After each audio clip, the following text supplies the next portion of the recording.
ایک نئے اور انتہائی دلچسپ تفصیلی جائزے میں خوش آمدید۔ آج جو ماخذ ہمارے سامنے ہے وہ تاریخ اور عقائد کی ان تہوں کو کھولتا ہے جن پر عموماً ہم بس سرسری سی نگاہ ڈالتے ہیں۔ جی بالکل، اور یہ تہیں اتنی گہری ہیں کہ ان کو سمجھنے کے لیے واقعی ایک تفصیلی گفتگو کی ضرورت ہے۔ بالکل صحیح۔ اور اس گفتگو میں تاریخ، عقائد، ثقافت اور فلسفے کے کئی ایسے پہلوؤں پر بات کی گئی ہے جو بنیادی طور پر سنی اور شیعہ مکاتب فکر سے جڑے ہوئے ہیں۔ ہاں، لیکن اس سے پہلے کہ ہم اس گفتگو کے سمندر میں غوطہ لگائیں، ایک نہایت اہم اصول واضح کرنا بہت ضروری ہے۔ جی، وہ ڈسکلیمر دینا لازمی ہے۔ بالکل، تو ڈسکلیمر یہ ہے کہ اس تفصیلی جائزے کا مقصد کسی بھی سیاسی، مذہبی، دائیں بازو یا بائیں بازو کے نظریات کی تائید یا تردید کرنا بالکل نہیں ہے۔ والوں اور زاویوں کا غیر جانبدارانہ جائزہ لینا ہے جو اس فراہم کردہ ماخذ میں بیان کیے گئے ہیں، تاکہ جو سننے والے ہیں وہ دونوں اطراف کے نقطہ نظر کو ایک وسیع تر کینوس پر رکھ کر سمجھ سکیں۔ ایگزیکٹلی۔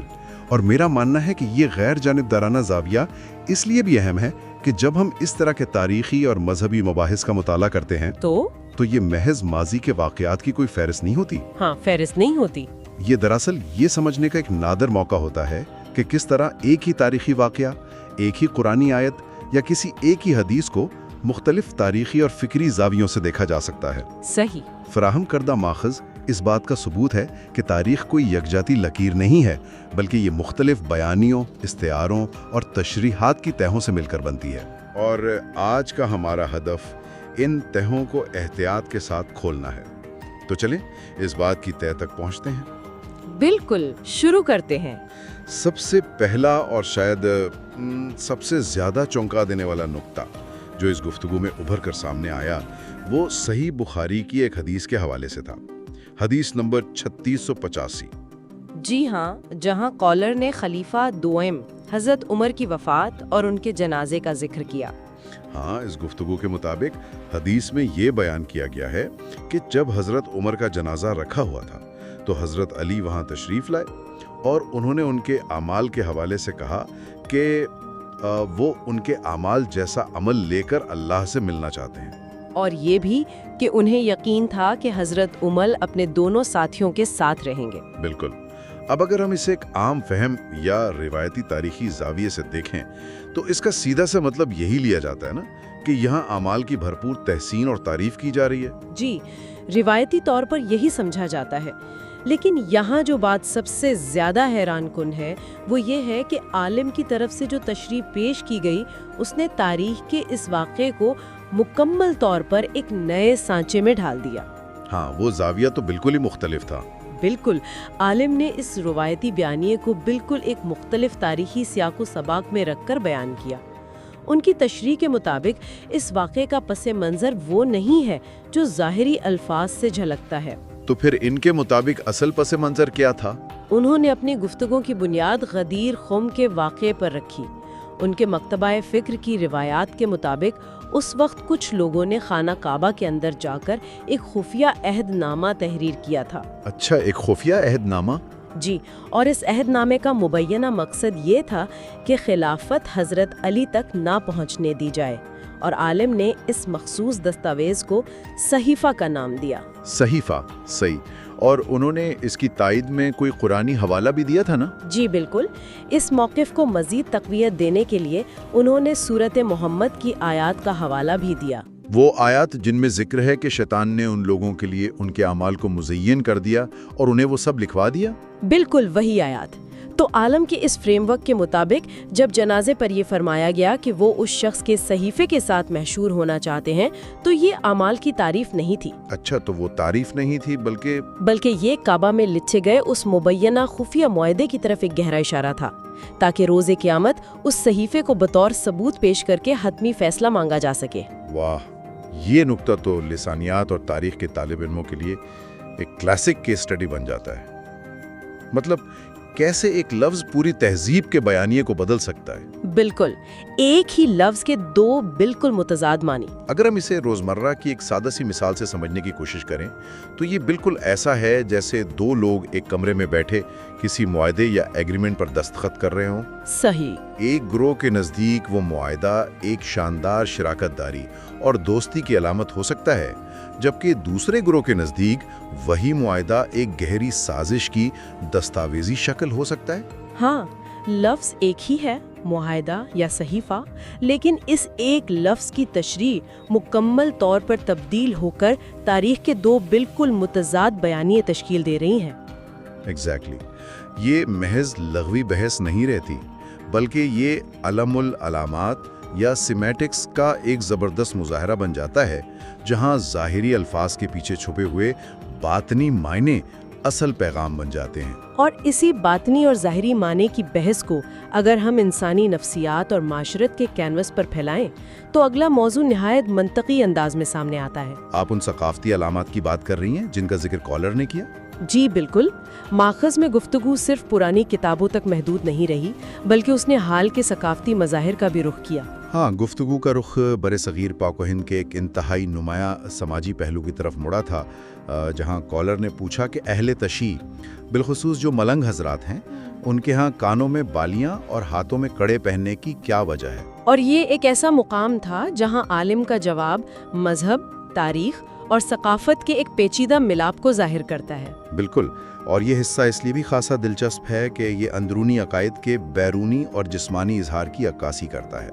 عالم نے سماجی رویے کو دو واضح حصوں میں تقسیم کر کے سمجھایا۔ جی، پہلا پہلو تو مکمل طور پر ثقافتی اور جذباتی سوگ کا تھا۔ ہاں، عالم کی وضاحت کے مطابق یہ کڑے اور بالیاں دراصل کربلا کے بعد امام زین العابدین کو پہنائی گئی ہتھ کھڑیوں اور بیڑیوں کی یاد کو زندہ رکھنے کا ایک علامتی طریقہ ہے۔ اور میں سمجھتی ہوں کہ انسان کی یہ نفسیات رہی ہے کہ وہ اپنے شدید ترین دکھ یا عقیدت کو صرف الفاظ میں قید نہیں رکھ سکتا۔ صحیح، اسے کوئی نہ کوئی جسمانی اور نظر آنے والی علامت چاہیے ہوتی ہے تاکہ وہ اس درد کو محسوس کر سکے۔ بالکل، لیکن اس ثقافتی پہلو کے ساتھ ساتھ عالم نے اس کی ایک باقاعدہ مذہبی توجیہ بھی پیش کی، اور وہ مذہبی توجیہ اس ثقافتی سوگ کو ایک تاریخی تقدس بھی فراہم کرتی ہے۔ وہ کیسے؟ عالم نے واضح کیا کہ بچوں کے کان چھدوانا دراصل ایک سنت عمل بھی مانا جاتا ہے، جس کا بنیادی مقصد ابتدائی دور میں کفار کی روایات کی مخالفت کرنا تھا۔ اچھا، تو اس کا ایک باقاعدہ شرعی پس منظر بھی ہے؟ جی، انہوں نے یہ بھی صراحت کی کہ ان علامات کو پہننا شرعی لحاظ سے کوئی حرام عمل نہیں ہے۔ یہ تجزیہ واقعی اس بات کو سمجھنے میں بے حد مددگار ہے کہ معاشروں میں رسوم و رواج کس طرح جنم لیتے ہیں۔ بالکل، ایک عمل جو شاید کسی دور میں محض ایک سماجی تفریق کا ذریعہ تھا، وہ وقت گزرنے کے ساتھ ایک گہرے تاریخی المیے کی علامت بن جاتا ہے، اور پھر صدیاں گزرنے پر وہ ایک مخصوص ثقافت کی پہچان کا درجہ اختیار کر لیتا ہے۔ جی، عقیدہ اور ثقافت آپس میں اس قدر گندھ جاتے ہیں کہ ان کو الگ کرنا ناممکن ہو جاتا ہے۔ بالکل صحیح کہا آپ نے۔ اب یہاں آ کر بات واقعی بہت دلچسپ ہو جاتی ہے، کیونکہ یہ بات ہمیں انسان کی علامت پسندی سے نکال کر براہ راست فلسفے کی ان بلندیوں تک لے جاتی ہے جہاں علامات مادی نہیں بلکہ خالصتاً فکری ہو جاتی ہیں۔ آپ اس گفتگو کے اس حصے کی طرف آ رہے ہیں جہاں وجہ اللہ کا ذکر ہوا؟ بالکل، اور یہ ماخذ کا وہ حصہ ہے جسے سمجھنا واقعی ایک فکری چیلنج ہے۔ گفتگو میں سورۃ رحمان کی آیات 26 اور 27 کا ذکر آیا، جن کا مفہوم یہ ہے کہ روز محشر ہر چیز فنا ہو جائے گی اور صرف وجہ اللہ یعنی اللہ کا چہرہ باقی رہے گا۔ جی، اور کالر کا سوال اس پر نہایت بنیادی تھا کہ اس وجہ اللہ کا اصل مفہوم کیا ہے؟ کیا اس کا مطلب واقعی کوئی مادی چہرہ ہے؟ ہاں، اور یہاں عالم نے جس طرح اس تصور کی نفی کی وہ براہ راست علم الکلام کی گہرائیوں میں اترنے کے مترادف ہے۔ بالکل، علم الکلام یعنی وہ اسلامی سائنس جو عقائد کو منطق، استدلال اور فلسفے کے ذریعے پر رکھتی ہے۔ اس معاملے میں نہایت دو ٹوک ہے۔ عالم نے اس پر کوئی کتابی حوالہ بھی دیا تھا۔ ہونے یعنی اللہ تعالیٰ کے لیے کسی مادی چہرے یا جسم کے عقیدے، جسے اینتھروپومورفزم بھی کہا جاتا ہے، اسے نہایت سختی اور منطقی دلیل کے ساتھ مسترد کیا۔ اور ان کی دلیل کا محور کیا تھا؟ ان کی دلیل کا محور یہ تھا کہ جس ہستی کا کوئی بھی جسم ہوتا ہے وہ اپنی بقا کے لیے محتاج ہوتی ہے۔ جسم مخلوق ہوتا ہے، اس کے اجزاء ہوتے ہیں۔ ہاں، وہ پیدا ہوتا ہے، وقت کے ساتھ بدلتا ہے اور انجام کار موت کا شکار ہوتا ہے۔ بالکل، چونکہ خالق کی ذات ہر قسم کی احتیاج، تبدیلی اور فانی ہونے کے تصور سے یکسر پاک ہے، اس لیے اس کے لیے کسی مادی چہرے کا تصور بھی محال ہے۔